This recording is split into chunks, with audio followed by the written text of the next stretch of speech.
Hi, for this week's weekly whiteboard, I have a couple of topics in mind for you. Topic number one is when do you know if you're done with your business pivot?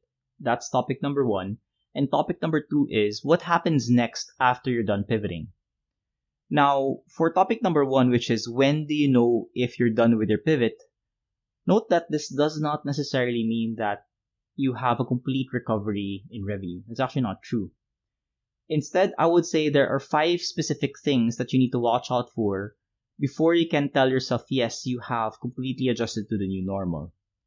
Precondition number one is that customers need to regularly buy and they need to like what you're offering in the new medium that you are placing your products in. Okay. So what you might notice is that in the offline space, or rather in the offline space, you've had the list of bestsellers, right? And these exact same bestsellers, which has worked well in the offline space, it turns out that they are not necessarily the best sellers as well in the online space. Okay. Now, if that is true, then you'll need to change your portfolio in 2 possible ways. One way is that you need to focus your spend and you need to focus your marketing on products which either, number one, products which have a superior benefit and is also unique. Okay. So that is true specifically for products which are a bit more expensive versus the rest of the market. That is one way that you can do in order to ensure that people will start liking what you're offering. The other way is that you need to deliver a parity benefit, meaning it has the same benefit as the rest of the market, but it has at a cheaper price. Okay. So just to repeat the 2 ways that you can ensure that you are offering something that is of high value to the market to the extent that they will keep buying it regularly. Criteria number one, again, is that it needs to be a unique and superior benefit at a slightly higher price. Okay, that's one. Or number two, it needs to be at a parity price, but it is cheaper than the rest of the market. Okay, so that's criteria number one. And the outcome that you need to expect there is that people are buying that product on a regular basis. So if you used to have, say for example, 50 SKUs, there's going to be 1 or 2 or 5 SKUs that meet those criteria. And you need to focus your spending and your marketing on those key SKUs. Okay, so that is condition number one. Condition number two is that customers need to know where to buy what you're offering. So I think for some offline businesses, they haven't completely pivoted yet to the online space. So what they are hoping is that people will flock back to the area where they sell the products. I wouldn't say that is the best way to recover. I would say you need to leverage alternative channels beyond just offline. Say for example, what you can do is you can do database marketing. So this is effective if you have a large database of customers to begin with. In lieu of that, then you need to double down on social media. So maybe you need to post more in Facebook or Instagram, or you need to post in hyperlocal channels such as Viber, okay, or Telegram. But essentially what you need to do here is that you need to figure out how you can tell customers that you still exist in this new normal and you're still taking on orders. Okay, so if condition number one is all about making sure that your offering is of tremendous value to the market, condition number two is enabling your customers to find where you are right now, and you need to tell them where they can order your products. So that's condition number two. Condition number three is that your cash flow margins or your profit margins need to be sustainable, meaning you need to be at break even or better. Now, you can do this in 2 ways, right? It's either you increase your revenue or you need to reduce your cost. So you need to play with these 2 levers in order to figure out if you are at a sustainable profit margin or not. Now, for increasing revenue, I've talked about a couple of ways to do that. One is to change what you're offering or pivot what you're offering. And number two, ensure that they can find you, right? So those 2 levers or the first 2 conditions will help you increase your profit margins through increasing revenue. And the other way is that you simply need to reduce your cost. So whether it's cutting down on fixed costs or cutting on variable costs like software cost or anything of that sort, you'll need to drive those two levers in order to get to a sustainable cash flow margin. Next is, or condition number 4 is, you need to have sufficient cash. So before you get to the next step in the process where you do more aggressive marketing, which I'm going to discuss later, what you need to do first is that you need to have sufficient cash. And the way I define having sufficient cash is that the cash in the bank needs to be 3x to 6x of your recurring fixed costs on a month-to-month basis. So say, for example, your fixed costs on a month-to-month basis is, let's say, for example, 100,000, and that 100,000 covers for your salary payments, and it also covers for your rental payments. Okay, so if that's 100,000 pesos, then at a minimum, you need to have 300,000 in the bank. Okay, if you ask me, that's just the minimum criteria. I would say it needs to be at least 6x to be very safe. Okay, so it needs to be 6x of your fixed costs. In other words, if your fixed payments on a month-to-month basis is 100K, then you need to have 600K in the bank. Okay, and that needs to be paired with condition number 3, which is you need to have break even or better cash flow margin, right? Because what that all means is that you are at a spot where business is much more stable. And lastly, or the 5th condition that needs to be true before you can tell yourself, yes, you have pivoted, is you need to have healthy debt. So your debt should be less than 25% of your cash.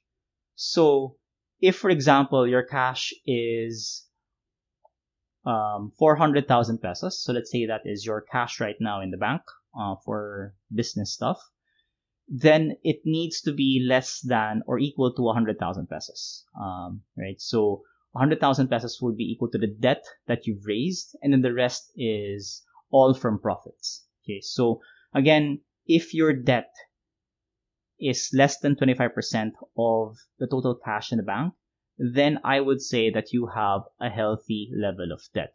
Okay, so just to summarize the 5 conditions that need to be true before you can tell yourself, yes, that you have pivoted.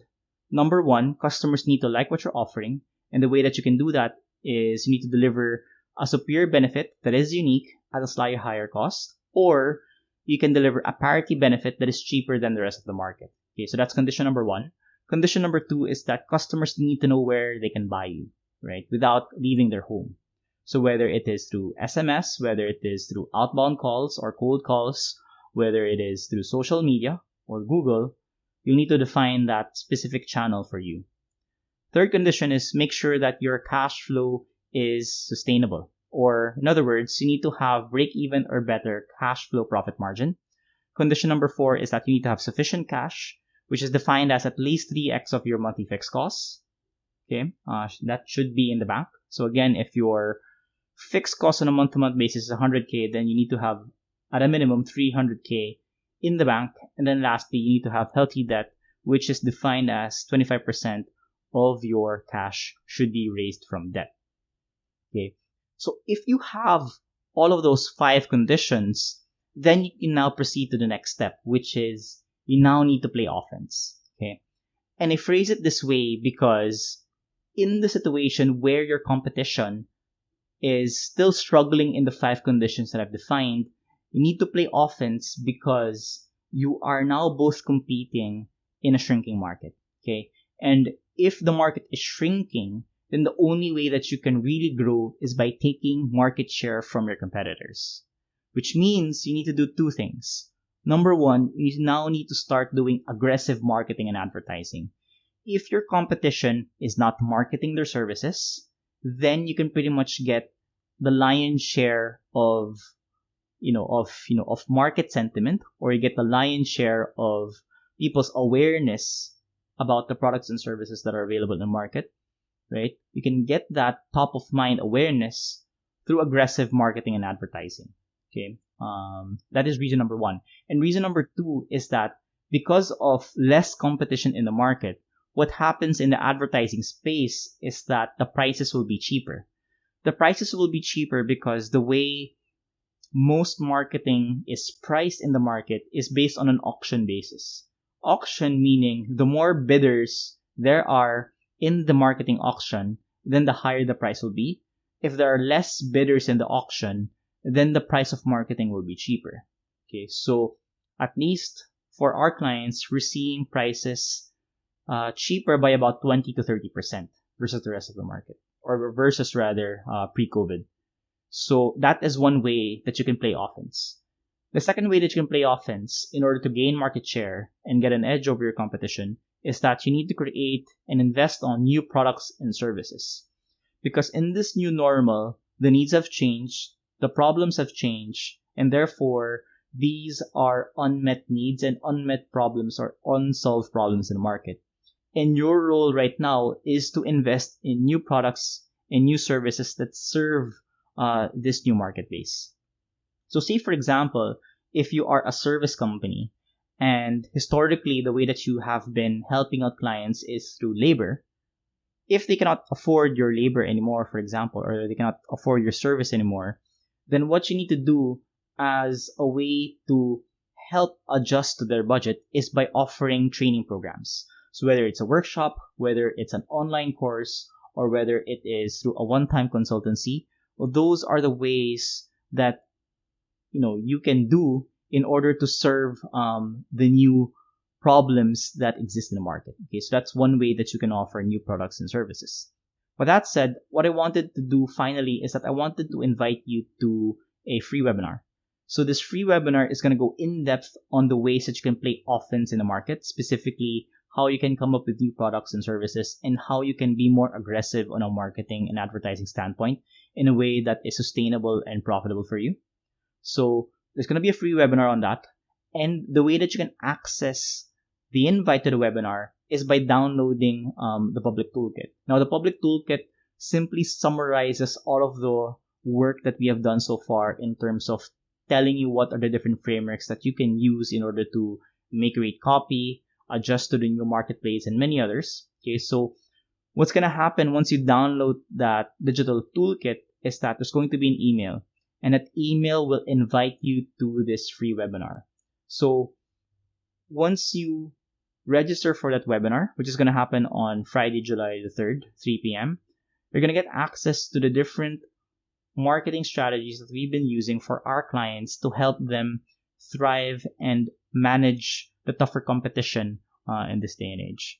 So definitely download that public toolkit and you'll get access to that invite to that free webinar. So hope I see you there in that free webinar.